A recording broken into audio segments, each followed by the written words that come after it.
In the book of Job, there is a very important statement. The statement says, in a dream, in a vision of the night, when deep sleep falls upon men while slumbering in their beds, then he opens the ears of men and seals their instruction. Your subconscious mind is most comfortable when you are unconscious. You are unconscious when you are in your sleep state. And in your sleep state, your subconscious mind is busy at work. And it's so important, I call it the last 5 minutes of your day. So you get into bed, every day you get into bed, you get ready to go to sleep. And you are now you're in that state between being awake and being asleep, where you're getting drowsy, and you are going to marinate for the next 8 hours in your unconscious, subconscious mind. You're preparing your marinade. And the question is, how do you want to prepare yourself for having your instructions sealed? Your ears are opened and your instructions are sealed.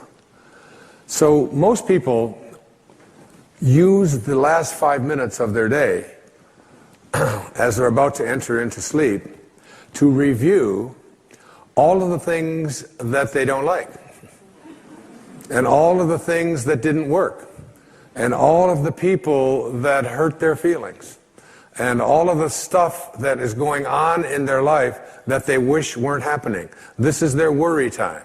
This is the time when you fill your mind with all of this stuff, and then you go off into sleep, and he opens your ears and seals your instructions while you are slumbering.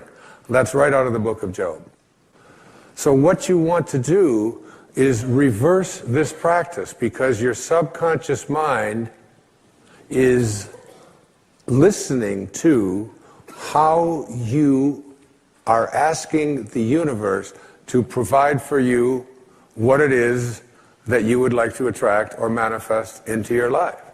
And if you fill your subconscious mind with all of the things that you don't want, that you don't like, that make you unhappy, that make you depressed, that make you worry, then your subconscious mind, which is impersonal, and remember, it can't make a distinction between what it is that you are feeling as a result of what you place into your mind or what is actually happening in your life. It doesn't distinguish one from the other. It's totally impersonal. It's just open to suggestion. And here you are suggesting to your subconscious mind, which will, when you awaken, you will align with the universal subconscious mind, the one mind. You know, there's millions of people out there in the world. There's millions of you watching this program. And you can see the difference between each and every one of you on the basis of your appearances. But there's only one mind. That's what the great spiritual texts all teach us. So now, if you program your subconscious mind to tell yourself, to go over all the things you don't want, all the things you don't like, all the things that shouldn't have happened, all the ways that you were mistreated, all about how terrible the economy is, and we live in a fear-based world. You want to shift away from that kind of consciousness and use the last 5 minutes of your day to program your subconscious mind with what you have placed into your imagination with your I ams. I am well. I say it to myself every night, especially when I get into that state, that weird state where you're sort of half awake and you're half asleep, and you're heading towards that sort of that subconscious place. And I just remember what it says in the book of Job. I don't want my instructions sealed by going over, I am sick, I am poor, I am unhappy. I just say, I am content, I am lucky. When I wake up in the morning, I don't say, oh, good God, morning. It's the reverse. I say, good morning, God. It's like being grateful rather than being in that place where the things that you don't want are what you have programmed your life to be. I always think of this as, like you have a currency.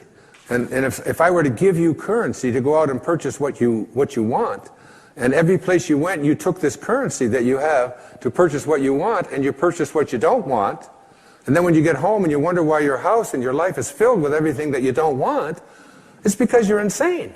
That's just insanity. It is. I mean, why would you take the currency that you have to buy what you do, that's there for what you do want, and spend it on what you don't want?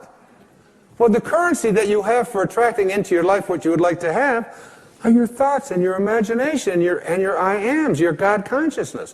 Why would you use it to say, I am unable, I am unlucky, I cannot, I will not? You're throttling, that's what it says in the I am discourses, you're throttling that great I am presence that is located within you. And so the last 5 minutes of your day, as you're about to marinate for 8 hours in your subconscious mind with your unconscious state, you want to go into that state. Even if your senses tell you, oh, you're just fooling yourself and so on. You don't want to use your senses and the internet and other people's opinions, what you see, what you hear. You want to let go of all of that and recognize that anything that you want to attract or create for yourself in your life begins with what you have placed in your imagination and have assumed the feeling of that wish fulfilled, and now you're going to practice it.